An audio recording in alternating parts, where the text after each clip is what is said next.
أعوذ بالله من الشيطان الرجيم بسم الله الرحمن الرحيم الحمد لله رب العالمين والصلاة والسلام على أشرف الأنبياء والمرسلين خاتم النبيين رحمة للعالمين بالقاسم محمد اللهم صل على محمد وعلى أهل بيته الطيبين الطاهرين المعصومين المظلومين. أما بعد فقد قال الله سبحانه وتعالى في كتابه المجيد وقوله الحق بسم الله الرحمن الرحيم يؤتي الحكمة من يشاء ومن أوتي الحكمة وقد أوتي خيرا كثيرا. صلى الله عليه وسلم. اللهم صل على محمد وعلى محمد. السلام عليكم. وعليكم السلام. Human beings normally are always seeking for an identity, and our identity is normally associated with some kind of physical identity. We are either Pakistanis or Khojas or Africans and so on. Or sometimes we look for our cultural identity, national identity, ethnic identity, and so on. Because identity identifies us, tells us something about us. But there is some identity that we hardly ever talk about, which is connected to what I was saying last night, our spiritual identity. In other words, who are we connected with spiritually? And we need to understand that our identity, spiritual identity, is our connection with Allah subhanahu wa ta'ala. And this way the role of the Quran comes in. Because in Salah, if you look at it, it is we who are talking to Allah. But when we read the Quran, it is actually Allah who is talking to us. These are the words of Allah. So my talk for tonight, especially as it is the month of Ramadhan, which is the month of the Quran, the month in which the Quran itself was revealed, is the role of the Quran in our lives. To start with, in English we often say that we read the Quran. But in Arabic we don't say we read the Quran, we say we recite the Quran. And there is a difference between reading and reciting. See, there is a difference between a book and a scripture. A book is like an encyclopedia that you refer to. You read it, put it in your mind, put it back on the shelf. But a scripture is something which doesn't go in your head only, it also goes into your heart. In other words, it moves around with you. Wherever you are, the scripture is with you. And that's the difference between reading and reciting. As I said, reading is something that you just read like a book. But the Quran is not supposed to be read. It's supposed to be recited. So therefore, even in Arabic, we don't say Aqra'ul Quran, I'm reading the Quran. You say Atlul Quran, Tilawat al-Quran. Tilawat or Qira'at, there is a difference. As I said, Qira'at is just a reading, whereas Tilawat is an actual recitation. Some of you may remember, I do not know whether it happened in your own home countries, that when we were young, we used to go to the madrasa, we used to sway back and forth, and we would recite the Quran that way. It was a symbolic way of putting the Quran in our hearts, so to speak. So that when we move, we carry the Quran with us. It is interesting that some of those who memorize the Quran in history were also called Hamalatul Quran. In other words, they were carriers of the Quran. They were not only memorizers of the Quran, they carried the Quran with them. One of the most interesting facts that we have overlooked many a time, that in Karbala itself, many of the companions of Imam Hussein were actually Hufaz, the carriers of the Quran. They knew the Quran by heart. And therefore, when Imam Hussein, I don't mean to recite the Ikham at this point, but just a point that I wish to emphasize, that when Imam Hussein is watching Habib al-Madahir going to fight, he says, Rahimakallahu ya Shaykh, may God have mercy on you. If only these people knew who they are about to fight and kill. They are going to kill somebody who's got the Quran in his heart. And therefore the mystics, those who are spiritualists, talk about drowning yourself in the Quran. You know, when you drown yourself, you are underwater completely. You are covered from head to toe by water. And in this particular sense, when we drown ourselves in the Quran, our whole body, every limb in our body is moving according to the Quran. And therefore we always recite the dua, Allahumma nawwir qalbi bil Quran. Oh my Lord, enlighten my soul, my heart with the Quran. Ista'mil abdanana bil Quran. That make our limbs move according to the Quran. In other words, not only should we live by the Quran, we should move by the Quran. Sallu ala Muhammad.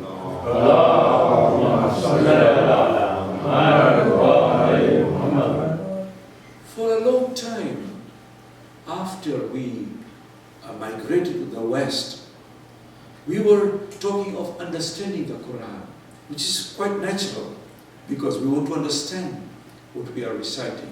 In the olden days, we would just read it, recite it, without understanding the word, because we are not Arabs. So we don't understand it, we just read it. But now I think that we need to move beyond just understanding the Quran. We need to live that Quran. And one of the wives of the Prophet was asked, what kind of a person was Muhammad? What sort of a man was he? And she answered in a very beautiful way, he lived the Quran. Living the Quran means what the Quran was in book form, Muhammad was that Quran in human form.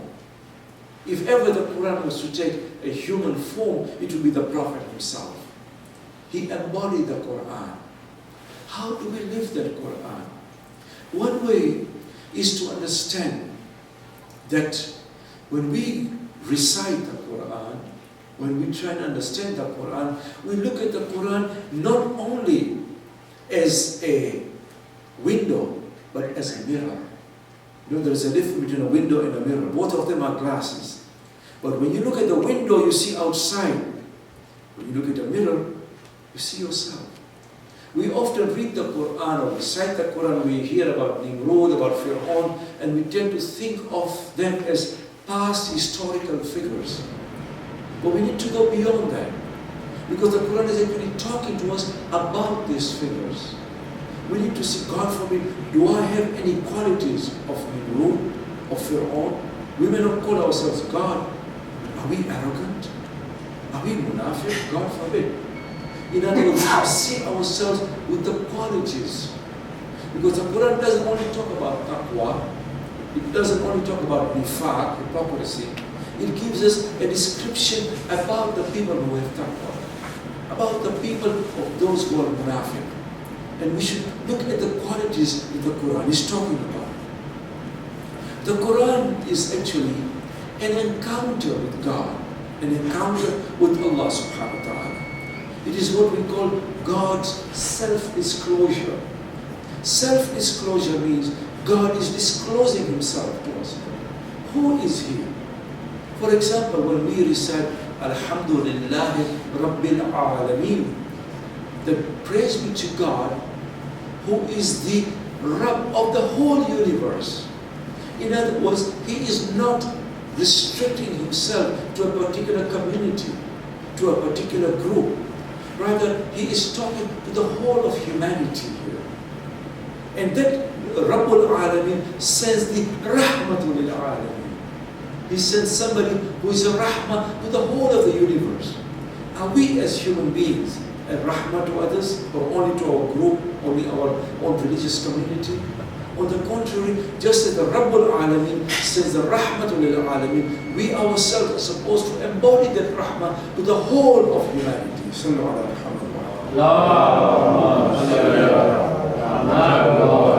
Muhammad. The Quran is God's self-disclosure in the sense that not only Allah is disclosing Himself, but He is also talking to us through that Quran. We talk very often about the Ayatullah. What is an Ayatullah? If you dissect the two words, Ayat and Allah, it is a sign of God. Anything which reminds you of the presence of the the divine of Allah is an ayatullah. So in that sense that you are an ayatullah, I am an ayatullah. We are all part of the ayatullah. Allah is talking to us and we all become a sign of the presence of the divine. Primarily the Quran, when it talks of ayatullah, it is referring to nature. And anything which tells us about Allah, as I said, nature is the best form of the ayatullah. Why? Because nature is the best Muslim. It submits itself completely. The sun cannot decide that tomorrow I'm going to rise from the west. It always rises from the east, sets in the west.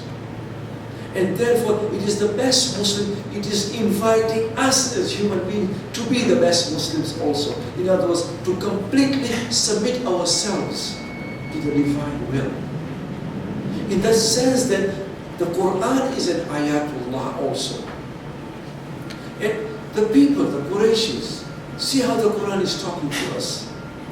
The Qurayshis used to go to the Prophet and says, "O Muhammad, you expect us to believe you that when we are dead, when our bones have become rotten, everything is gone from us, we come back to life? How can the dead come back to life?" And the Quran responds to us. We have recited this verse so many times. I wonder if we have really pondered about it. وَآيَةٌ لَهُمُ الْأَرْضُ الْمَيْتَةُ أَحْيَيْنَاهَا وَأَخْرَجْنَا مِنْهُ حَبًّا وَمِنْهُ يَأْكُلُونَ. A sign unto them. See how the Quran is talking about the sign unto them. A sign unto them, an ayat unto them is this dead earth. As you know very well, living in Montreal, everything in winter dies. There's no flowers anymore. There are no crops. وَآيَةٌ لَهُمُ الْأَرْضُ الْمَيْتَةُ. That this dead earth, أَحْيَيْنَاهَا وَأَخْرَجْنَا مِنْهَا حَبًّا وَمِنْهُ يَأْكُلُونَ. That we give life to this dead earth.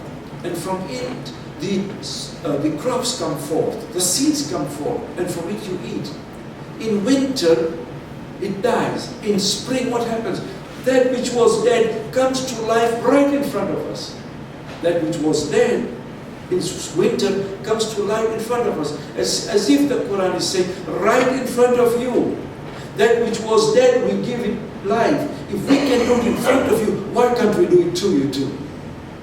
If we can give the dead to life right in front of you, we can do it to you too. It's very easy for Allah subhanahu wa ta'ala. One of the ways that Allah discloses Himself, one of the greatest ayatullah, is the Quran itself. Therefore, again, when we use these words, when we read this verse, when we recite this verse, let's ponder over it. Let's not do it just parrot fashion. What do we call the verses of the Quran? This verse, that verse. We call it ayat. This ayat, that ayat of the Quran. Have you ever wondered why do we call it an ayat? Because just as nature is the physical ayatullah, the Quran is the verbal ayatullah. It is an ayatullah in a verbal form. Whereas the physical ayatullah strikes the heart. We feel peace and tranquility, as I was saying yesterday. When we see the sunset and the sunrise, the Quran is talking to our minds also, to our aql. أَفَلَا يَتَدَبَّرُونَ أَفَلَا يَعْقِلُونَ. Don't they ponder? Don't they think? In other words, Allah in these various different forms is talking to us, striking our hearts and striking our minds at the same time. Sallu ala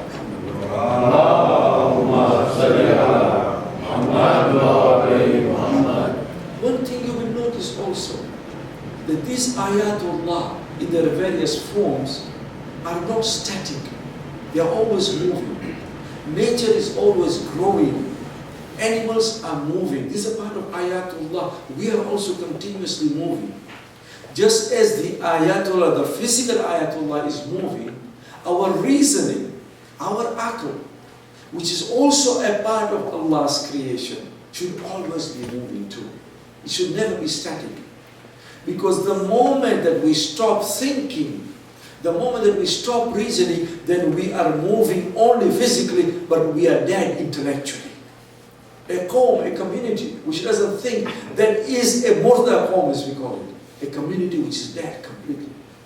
Because a community, just like a people, just like the mind itself, should always be moving. They say the mind is like a parachute. The mind is like a parachute. It only works if you open it. Because if you don't open a parachute, what happens? It's a one-way, non-refundable trip to Kabristan, my friend. You won't come back there. Just as you need to open the parachute for it to work, you need to open your mind also for it to work. You need to be engaging it. And therefore the Quran is challenging us, as we are aware, to think and to ponder. The reason then, Aql, is not only meant to understand Allah, but to encounter Him, to be able to connect with Him.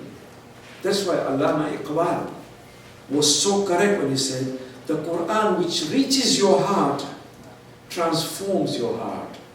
The Quran which reaches your heart transforms your heart, and when your heart is transformed, your whole universe will be transformed too. The way that you see the world, the way that you think of the world will be transformed too. Sallu ala Muhammad. Allahumma salli ala Muhammad wa ali Muhammad. Unfortunately, what I find is that more of the Quran is recited over us than by us. More of the Quran is recited over us when we die than by us when we are alive. I don't know about your community, but I think it's the same. When a girl leaves the home for the final time on a wedding night, what do? We take the Quran and put it on her head. Do you do the same thing? And I said to my congregation, to my people, I said, the Quran was not revealed to be put on the head, my friends. The Quran was revealed to be put in the head. It was brought by Allah not to be put on the head, but in the head. In other words, open the Quran and recite to the young bride her rights and her obligations, rather than reciting the Quran and putting on the Quran for barakah only. Because the Quran wasn't brought for just barakah. Barakah is only a part of the Quran. It was meant to be put in our hearts and in our minds. There is a beautiful hadith that I just love to recite about the transformative effect of the Quran. You see, we look at the Quran as a historical document. That's something which tells us about the past. See, the history informs, the moral reforms. We should not see the Quran as a book of law. The Quran doesn't contain much of the law. Most of our laws come from the Sunnah, the Hadith, not from the Quran. The Quran is very brief, as we are aware. The Quran doesn't even tell us about history. It goes very briefly. Because history informs. The Quran is a moral document. It talks to us about what we should be as human beings. So history informs, morality reforms. History is descriptive, it describes. Morality is prescriptive. It tells us what we should be like. It's like a doctor. You go to a doctor, first of all, he'll describe to you what your problem is. But then he'll also prescribe to you. Without that prescription, you're not going anywhere. Because it is this prescription that heals us, that cures us. Similarly, the Quran is not only a descriptive document, it's a prescriptive document. It prescribes to us what we should do, how we should get better. And this hadith that I was referring to is from Imam Ja'far as-Sadiq alayhi salam.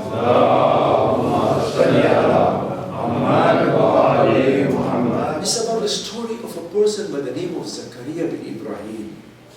It is cited by Kulaini in his Al-Kafi.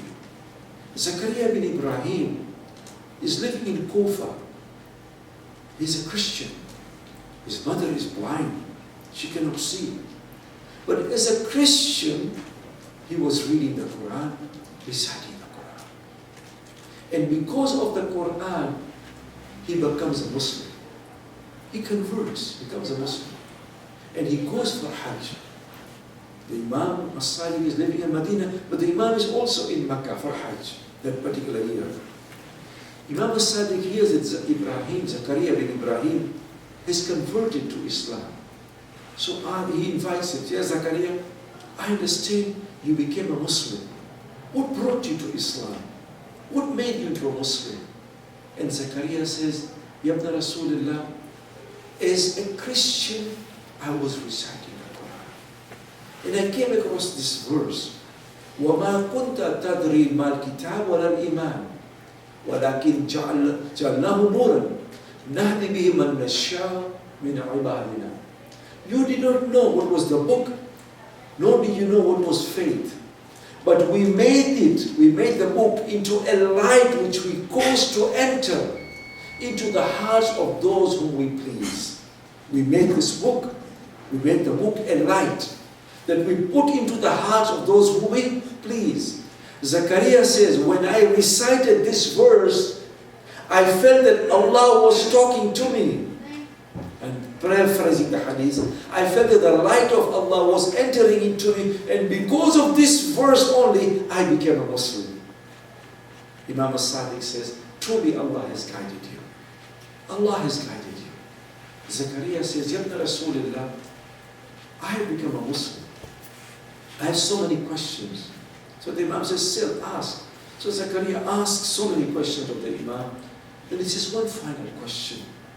I have become a Muslim, but my parents are still Christians. When I go back, how do I behave with them? Look at what it means to be a Muslim. How do I behave? The Imam says, do they eat pork? Do they consume alcohol? He says, no. The Imam says, because you are a Muslim, your behavior must be better than it was in the past. Your behavior with them must be better, not the same. Better than what it was in the past, because now you are a Muslim. Zakaria goes back to Kufa. His mother is blind. Now he's washing her clothes. He's combing her hair. He's helping in the cooking. The mother noticed the difference immediately. Mothers are very sensitive, by the way. They can tell, even if we don't tell them, they can tell when something is wrong with us or something is right with us. The mother says, Ya Zakaria, I see a difference with you since you came back from Makkah. What made the difference? What is it has brought that difference in you? And Zakaria says, oh my mother, I was in Makkah and I met the great-great-grandson of the Prophet. And he told me I should be doing this for you. This is not my favor towards you, this is my responsibility towards you. I'm not doing you a favor, it is my responsibility. The mother says, oh Zakaria, I love this religion. Any religion which teaches you to behave with your parents like this is a good religion. Teach me Islam, I want to become a Muslim too. Kulaini says, that very night, Zakaria teaches his mother Islam. She becomes a Muslimah, and that very night she passes away.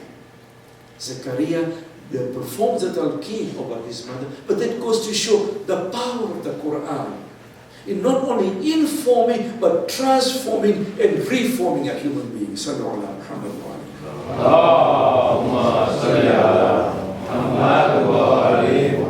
As I was saying, my friends, the Quran is not only a document of history, it's a moral document.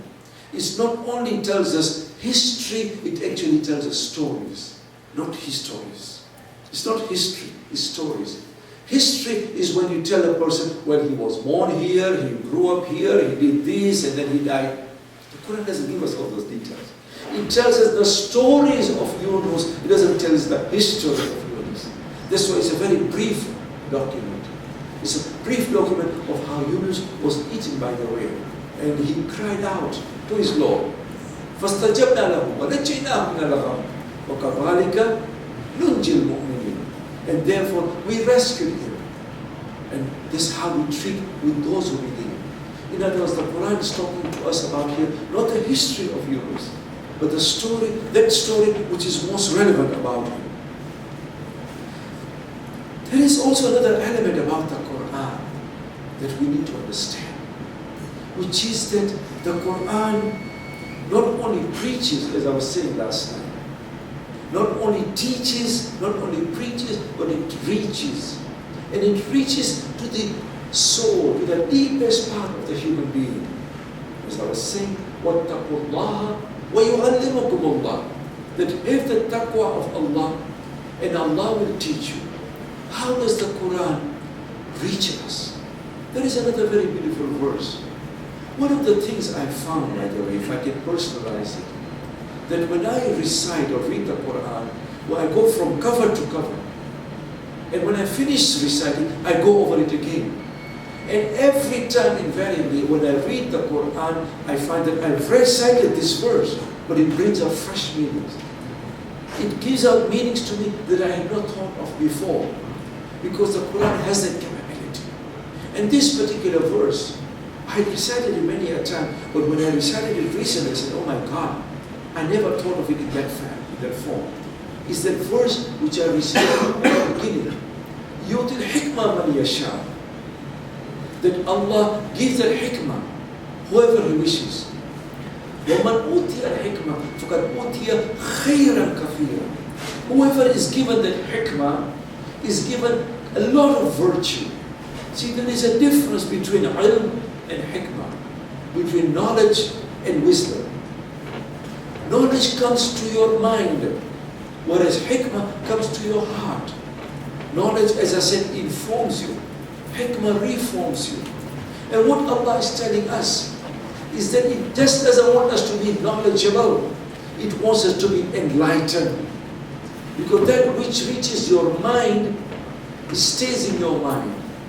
That which reaches your heart, not only does it transform you, it helps you transform other human beings. It becomes an enlightened human being.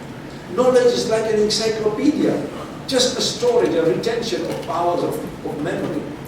Whereas wisdom makes you a good human being and an enlightened human being. It strikes your heart. It strikes your mind. However, you see people, when you look at them, you say, this person truly is saintly, is godly, because they are enlightened human beings. See,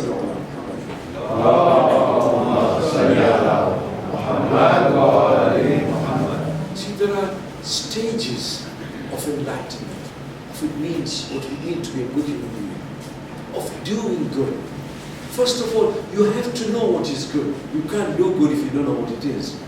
That's the power of knowledge. It informs you. You know what is good, then you do it. So that's the second level. You know what is good, then you do good. Not only do you do good, the third level is that you become good.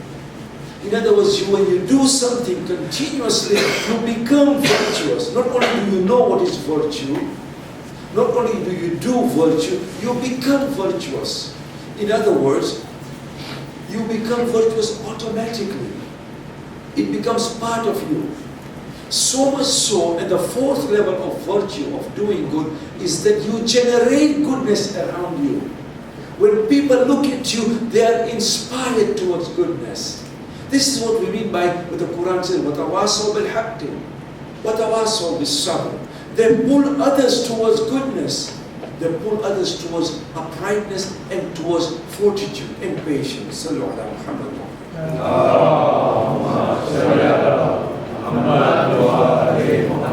Goodness comes up automatically. My friends, when we are about to do something, when you want to do something, don't think, I'm a thawab kitna ho sakta. How much thawab will I get out of this?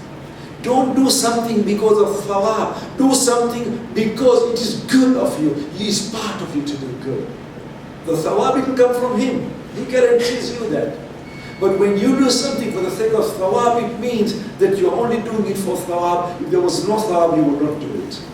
On the contrary, when you do good, don't even think about it. Say, I'm doing this because it is part of me to be good. That Allah has made me good, and therefore because He has made me good, I will do good. Allah has promised you that He will be fair to you. He will give you the thawab. That is not something that you do. I ask my audience very frequently that when you go to Jannah, inshallah will all be there. But when you pray namaz there, it's not wajib for you to pray there, right? Wajib only here, not there. And they tell me, Maulana Sahib, you made us pray enough here, now you want us to pray up there too. On the contrary. If we stop praying in Jannah, it means that we pray not because of Allah, but we pray because of Jannah. Huh? The moment we go to Jannah, we stop the prayers.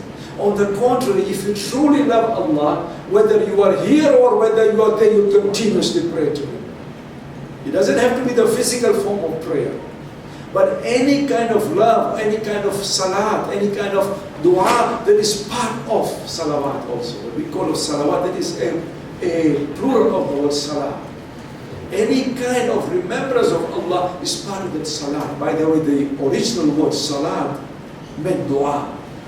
Any kind of dua is also a part of salat itself. And therefore, pray to Him whether you are in this world or you are in the other world, because as Imam Ali said, that I pray to you because I found you, O Lord, haq of one who is worthy of prayers. Sallu ala Muhammad. Allahumma salli ala Muhammad wa ali Muhammad. To bring the Quran then to life, to make it applicable to us, we have to understand also that the Quran not only talks about the people, but to the people too. It's not talking about us, it is talking to us. Have you wondered how many times the Quran says, قُلْ أَعُوذُ بِرَبِّ النَّاسِ قُلْ أَعُوذُ بِرَبِّ الْفَلَقِ, and so on. When I tell you, say, what does that mean? It means I'm talking to you. The Quran wasn't only talking to the Prophet and to the people in his time, but it is there for us today. More than, somebody said, more than 300 times, the Quran used the word qul. In other words, it's telling us, say, say, say. When it's talking about say, it means it is talking to us. And therefore it says, Ya ayyuhan nas, Ya ayyuhan ladhina amanu, O people, O you who believe. We need to distinguish, most importantly, between the voice of God and the voice of human being. Many a time we are reading tafsir, we say Allah says this. There is a difference between the tafsir and the Quran itself. The tafsir is an interpretation of the Quran. The Quran is divine itself. And therefore we need to distinguish between the Quran and the voice of the voice of the people. The Islam of the Quran is different from the Islam of history. Remember this. The historical Islam and the Quranic Islam.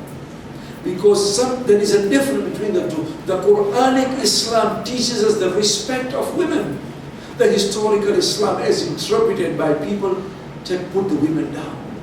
The Quranic Islam tells us freedom of expression, freedom of thinking. The historical Islam says, don't think, just believe what we tell you. Not the way that we were brought up to believe. In other words, we need to distinguish and go back not to the historical Islam, but the Quranic Islam. The Quranic Islam of freedom, of respect of all human beings, of tolerance, of acceptance. This is what we mean by going back to the Quranic Islam and putting it in our own times. We as human beings, my friends, cannot limit to 7th century Arabia, because an eternal God speaks to us eternally. Allah talks to us even today through that Quran. We cannot limit that Quran or cannot limit Allah to 7th century. Otherwise, the Quran becomes a dead book only for the 7th century Arabs.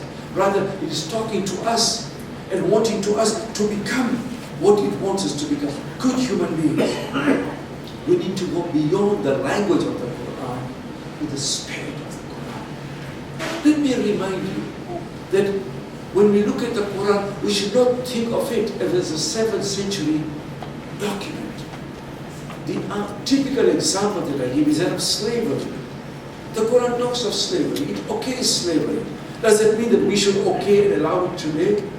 On the contrary, look at the spirit of the Quran, not just the language of the Quran. This is what we mean by the difference between the language and the spirit. The language allows this slavery, but the spirit is what? The Quran put in certain measures whereby we would eradicate, remove slavery. You are fasting in the month of Ramadan, and one day you decide not to fast. You give a kafara. What is the first kafara you give? You free a slave. Anything wrong that you do, when you have to give the kafara, the first kafara is to free a slave. The Quran put in certain measures also, whereby a slave would be allowed and able to free himself, to actually have a mukataba, we call it, to have a contract, whereby he would be able to free himself. What does that tell us? This is the spirit of the Quran. The spirit of the Quran says that we should actually abolish slavery. Not the letter. But you see how people got the whole message wrong? When they said the Quran gives so much thawab to free a slave, what do? They went and caught more slaves and freed them so as to get the thawab of freeing the slave. Amen. The whole purpose of the Quran was to free, to abolish slavery. Not for you to go and catch some more slaves and to free them so as to get the thawab. This is the difference between the language of the Quran and the spirit of the Quran. The language is linked with the spirit. We cannot differentiate between the two. If we only stick to the language of the Quran, then we'd have lost the essence of the Quran. Sallallahu alaihi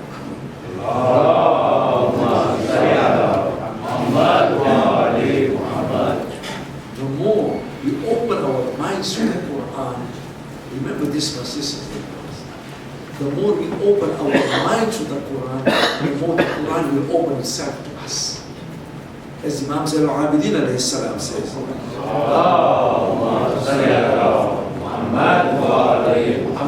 Quran is like a treasure. The Quran is like a treasure. The more you open and dwell into the treasure, the more the treasures will open up in front of you. And I'm sure you have also that the more that you go to the Quran, the more enlightened you become.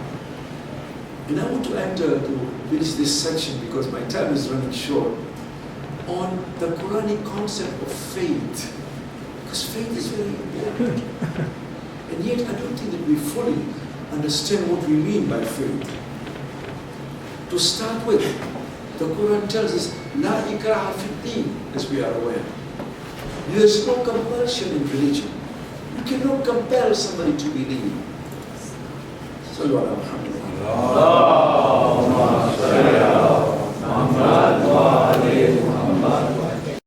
When we compel, when we force somebody to believe, we do not create a Muslim, we create a hypocrite.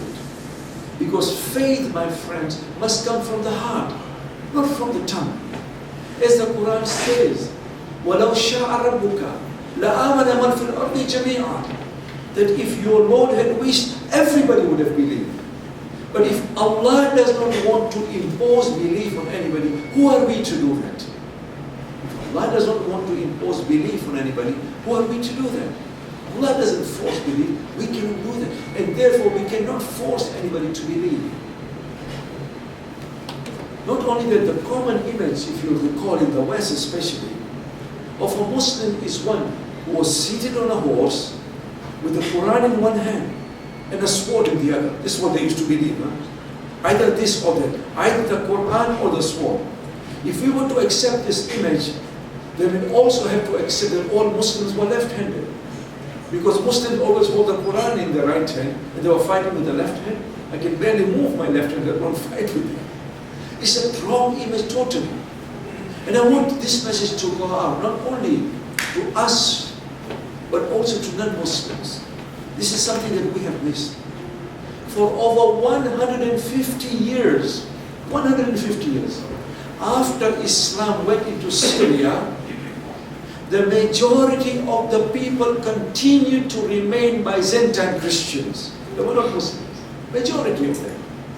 In other words, Islam did not come and say, here we are, you better become Muslims or we'll kill you. Otherwise there will be no Christians left.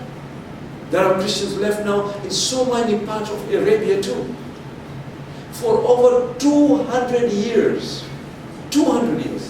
after Islam entered Iran, the majority of the Iranians continued to remain Zoroastrians. They were not Muslims. That conversion was gradual for various reasons that we don't need to go into right now. Could be because of economic reasons, because of marriages and so on. But the majority remained Zoroastrians. If we were to assume that Muslims force themselves onto people to become Muslims, then notice this one, Islam was in Spain for 800 years. From the year of the grocery store, the year of the grocery store is 711 we call it. From 711 until the year that Columbus got lost. He was no hero. He got lost in 1492.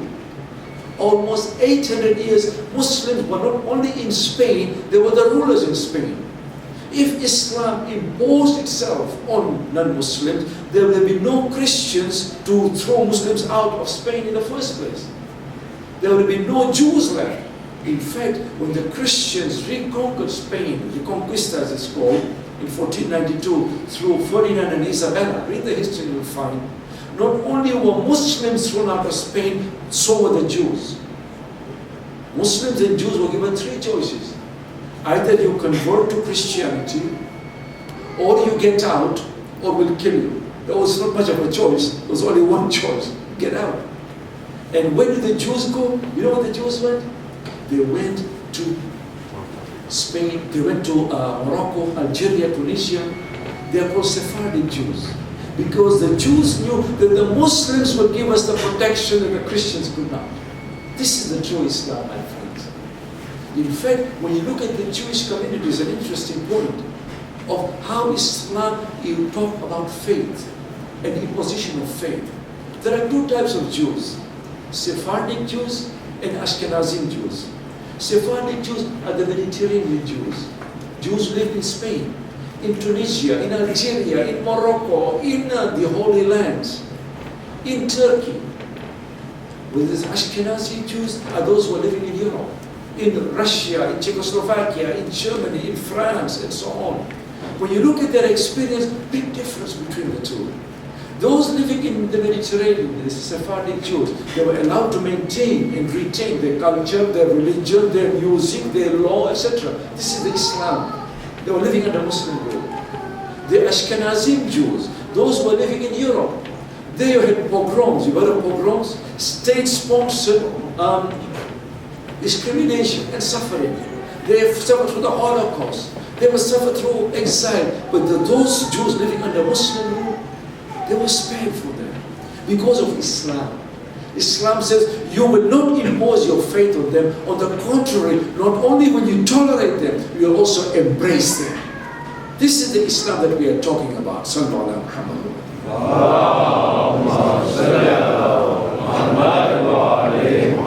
I will eat a bit into your time, if you don't mind, just for a few more minutes, because I want to make this point clear, because I see the youths have come now, belatedly. They have come now, but I want to make this point about faith. The word iman in Arabic is a transitive verb from the word if'al. Some verbs in Arabic are passive, others are transitive. Passive are those that you receive. Transitive are those that you receive and you give. And the word if'al or iman from the root word if'al is transitive. In other words, you not only you receive faith, you give faith. It's a very awkward translation, but in Arabic, we never say I have faith. In English, we say I have faith in God. In Arabic, you never say I have faith. In Arabic, you say I'm doing faith in God. You never say li iman billah, indi iman. You never say that. You say u'minu billahi, amantu billahi. In other words, I'm doing faith. You do something which is active, which is dynamic. Faith is very dynamic in Islam and in the Quran too. And therefore, we draw a distinction between faith and belief. In English, we hardly ever draw it. We say, I believe in God, I have faith in God. Isn't there a difference between belief and faith? When I say I believe in God, and I have faith in God, is there a difference? Am I saying the same thing? Let us turn it slightly the opposite way. Let's talk about Shaitan, Mr. Shaitan. If I say I believe in Shaitan, can I say I have faith in Shaitan? If you have faith in Shaitan, you are in trouble, my friend. You must believe in Shaitan because the Quran says so. But you cannot have faith in Shaitan. In other words, there is a difference between a belief and faith. Many a time we thought we have faith, but we only had belief. What is the difference? Belief is something that we call aqidah. We all believe the same way. We all believe in one God. We believe in the Prophet. We believe in the Imams, in Adalat, in Qiyamah, and so on. Belief is something that we share. Faith is very personal. Very deep, is a deep personal engagement, connection with Allah subhanahu wa ta'ala. So therefore, whereas we believe, we share our beliefs, we do not share our faith. My belief and your belief is the same. My faith and your faith are different. Because the way that I connect with Allah is different from the way that you connect with Allah subhanahu wa ta'ala. The way that we engage with Allah is different because we all have our own different ways of connecting with Allah. And therefore, you can study the belief of a people, you can never study their faith. I can study what Hindus believe, what Christians believe, what Buddhists believe. I cannot study their faith because faith is something very personal and deep inside us. And therefore, as I said, that many a time, we think we have faith, but we have belief. You want me to show you an example? I don't know about wherever you come from. As I said, I come from Zanzibar and Dar es Salaam. I used to live in Dar es Salaam. And you go to the mosque and you have very parezgar people, very, very devout people. And they are praying the biggest Allahu Akbar in Dar es Salaam is coming from them. MashaAllah. You can hear it even 1 mile away from the mosque. But when the same person comes from Oriyan, he's no longer to be seen in the mosque. You start wondering what happened here. Huh? The truth is, many a time we do things because of social pressure. That is belief. To give you another example, you may have seen this also. The moment that Iran Air leaves Tehran's airport, the moment it takes off, you find the hijab come off and the lipstick go on. Haven't you seen it? You start wondering what happened here. We should have double hijab, we are closer to Allah, we are in the air. But no. The reason is this, there was belief which was brought about by social pressure. The moment that pressure was off, the true colors were seen also. Because remember this much, my sisters and brothers, faith does not depend on where you are, faith depends on who you are. You can be in Mecca and be the perfect kafir, and you can be in Timbuktu and be the best Muslim. Because faith is not connected with the land, faith is connected with your heart. And faith moves around you. As I say, faith is like your American Express cards. You don't leave home without it. It always moves around with you. And therefore, faith is always connected with you. And we find this many a time. The faith is connected with you. And wherever there is faith, remember this, my sisters and brothers, there's also rahmah. There's also dignity. Therefore the Quran says, وَلَقَدْ قَرَّمْنَا بَنِي آدَمَ. We have given dignity not only to Muslims, not only to mu'min, not only to a particular group, Bani Adam. The dignity comes from Allah. And therefore Allah gives dignity, only He has the right to take it away.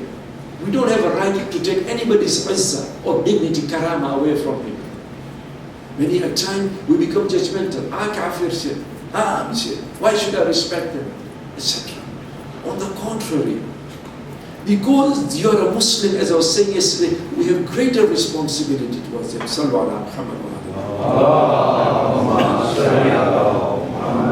I request you to move forward. Please, there's so much space here. People seem to think that Mulanas are somehow light, and they don't. We are quite friendly people, We are youth friendly. Sallu ala Muhammad wa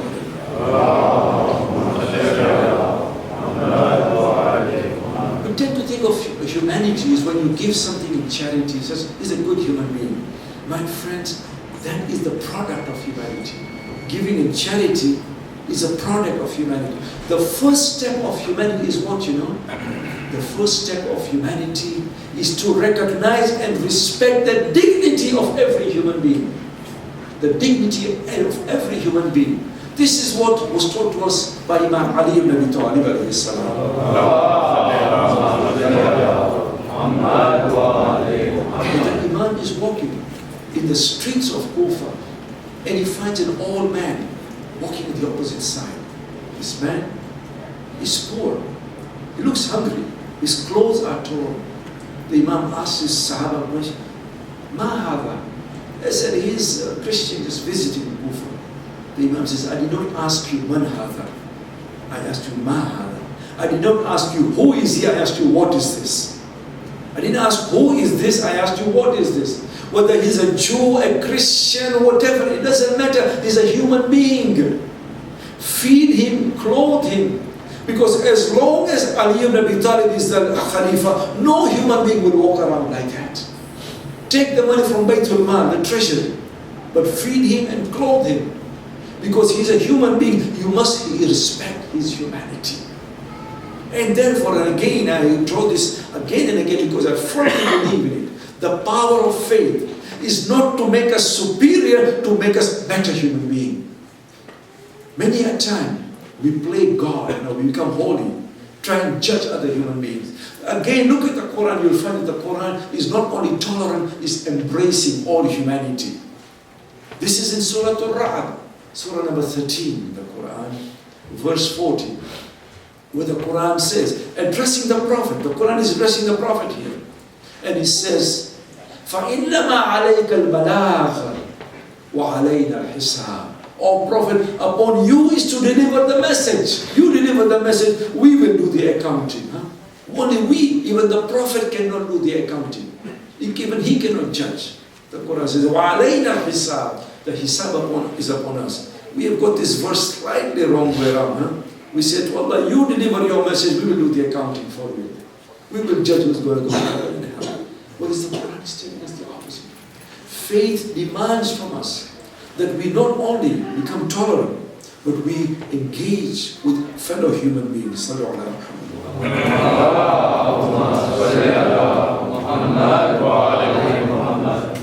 my apologies for going slightly beyond my time, but I want to recite a bit of Masail, and then the rest that Maulana will recite. That the Khawarij were responsible for the Shahadat, for the Zarbat of Amir al-Mu'mineen. There was this judging community, because they believed, the Khawarijis believed, that there is a link between faith and action. And therefore, if you do bad, you are out of the community. This is their way of thinking. What we call fundamentalism today, Islamic fundamentalism, goes back to this Khawarij. Because they believe that if you do evil, you are out of this community. If you are going out of this community, you're going to go to hell. If you're going to go to hell, we will do you a big favor and send you there faster. This was their mentality. They used to call themselves as Ahlul Jannah, the people of heaven. And anybody who doesn't agree with them is going to go to hell, Ahlul Nar. And they were going to send the Ahlul Nar to the Nar even faster. After the battle of Nahrawan, they were the ones, these Kharijis, just like what we see Iceland doing today. Not only do they want to impose faith, they want to impose their beliefs on us, their views on us. It's like, it's our way or the highway. And if it's the highway, it's the 401 one way. You don't come back. They take you there. And therefore, after the battle of Nahrawan, these Khawarij met. In their views, a lot of the Muslims, including Uthman, Muawiyah, Amr bin As, and even Na'udhu Billah, Amir al-Mu'mineen, were no longer Muslims. And therefore, it was jaiz to kill them. They had met and plotted that on the same night, the 19th of Ramadan, look at these people, they do not even observe the sanctity of the month. They do not observe the hurmat of the mosque of Allah. They met and they decided that one of the persons they were going to kill was Amir al-Mu'mineen. And the person who was entrusted to kill Ali ibn Abi Talib was Abdullah bin Muljam. And Muljam was told that you will go and kill Amir al-Mu'mineen. He comes to Kufa. He's looking around. He buys a sword. He's looking to marry. Can you believe it? This Khariji is looking to marry. He goes to the mosque of Kufa. He sees a tent. And a lady, a woman, called Qattan, is doing the i'tikaf. People who are killing Amir al-Mu'mineen are doing the i'tikaf. And he, that is the Muljam, goes to her. She's very pretty. He says, I want to marry you. And she says, you want to marry me? Then you will have to give me my mahar. Amongst the mahar, she says, and one of my mahar, the main mahar that I want, is the head of Ali ibn Abi Talib. Can you believe? A person asking the head of Ali as a mahar. Why? Because in the battle of Nahrawan, Imam Ali had killed. It was in a battlefield. and kill her father. Ibn Muljam says, this is what I came for. I came to get you the head of Ali ibn Abi Talib. Azadarana Hussein is the 19th of Ramadan. Amir al-Mu'mineen, on this night, he goes to the house of Kulthum to break his fast. And she gives some food for him. He takes a little bit of salt, a bit of bread, but not milk. So many other things that is placed in front of him. Amir al-Mu'mineen, according to Mas'udi, he goes and he keeps looking at the sky that night.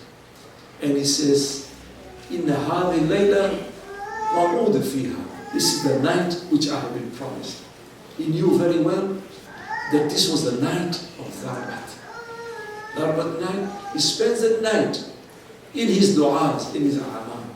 By the way, when Imam Ali pray, you have to really recite the munajat of Amir al-Mu'mineen. You will see the power, the depth in which he called out to his Lord. At time comes early in the morning. You know, even animals have premonitions. They also feel things that you and me cannot feel. Mas'ud in his Muruj al-Wahab says, that as Ali ibn Abi Talib is walking to go out, there were some ducks in the courtyard. They blocked their way to Ali ibn Abi Talib. They blocked their way as if they were telling him, Mawla, do not go there, because there is a lot of danger for you. Amir al-Mu'mineen goes to the mosque of Kufa. The riwayat said that he sees Ibn Muljam sleeping on his belly because he wants to hide that sword of his. At that time, Imam Ali wakes him up, says, do not sleep like this. This is a position of shaitan. And then Imam Ali, the adhan is recited. Ali ibn Abi Talib is the only person in history who was born in the house of God. And he was killed in the house of God also. The only one in history. The only person in history, he was born in the house of God. And he was martyred in the house of God. According to the riwayah, as Ali ibn Abi Talib went into the sajda, during the namaz, Ibn Muljam woke up. And he got up and he says, La hukma illa billah. That only God judges, he's the one who judges. And he hits Ali ibn Abi Talib with such a sword. Not only is it filled with a very hard edge, but also it is filled with poison. That poison which went deep into the skull of Ali ibn Abi Talib. So much so that later on, every time they bandage the head of Ali, the color of the bandage would change because of the poison in that sword. Azadar Hussein. This was the hal of Ali ibn Abi Talib. When Ali ibn Abi Talib was hit on the head, the riwayat says, you know what he says? Fuztu bi Rabbil Kaaba. Today I have become triumphant. Ali has become triumphant. Why? Because he lived according to the dictates of Allah subhanahu wa ta'ala. The people start chasing Ibn Muljam. Kad qutila Ali ibn Abi Talib, they say that Ali is dead. Ali is not actually dead. He's just wounded. And Hassan goes up and finishes the salah. And he tries to complete the salah. And Ibn Muljam is brought in front of Ali. And he looks at Ibn Muljam and says, oh Ibn Muljam, was I such a bad person to you? Did I do wrong to you? Ibn Muljam says, oh Ali, you were not wrong to me, but this is what we had agreed upon. Ayazadarana Hussein. The morning, Ali is now brought back to his home. He is still alive, but he cannot even walk now. They are carrying Ali to his home. As he goes closer to his home, Ali tells the people, oh people, stop here. Do not go close to my home. Don't you know that Zainab and Kulthum are in that home? They do not want to see Edina Mahram. I said to Ali, this is Kufa. Hi, if only you were there 25 years, 30 years after that, you would have seen that same Zainab, same Kulthum are walking in the streets of Kufa. There is no hijab on them. They are both in as prisoners. Ayazadarana Hussein. I want to finish this madness with one particular point. That as of Zainab Zainab comes out from her tent on the day of Ashur. She sees Shimr Mal'un is sitting on the chest of Hussein. What does Zainab do? At that very difficult moment, she turns to the army of Umar ibn Sa'ad and she says, "Oh people, is there a Muslim amongst you?" 3 times she asked, "Is there a Muslim amongst you?" Because if there was a Muslim, you would not let this happen. And then she turns to Umar ibn Sa'ad, "Ya ibn Sa'ad, ayuqtalu Abdullah wa anta tanzur?" Will Hussein be killed while you are looking? Umar ibn Sa'ad did not do anything. The head of Hussein went on the speed. Allah la'natullahi al-qawmi al-zalimin. Saya'lamu alladhina zalamu ayya munqalibin yanqalibun. Ya Allah, for all the marhumin from this Mahdi has been Ya Allah, forgive them their sins. Those who are sick, whatever they may be sick, Ya Allah, grant them a complete and speedy recovery and hasten the appearance of our God, as in the Prophet. Please remain seated. Maulana will start his Urdu majlis. Please, I would request you to come forward, please. Brother Yanis, Brother Bas, please, आगे आ जाए ना, please come forward.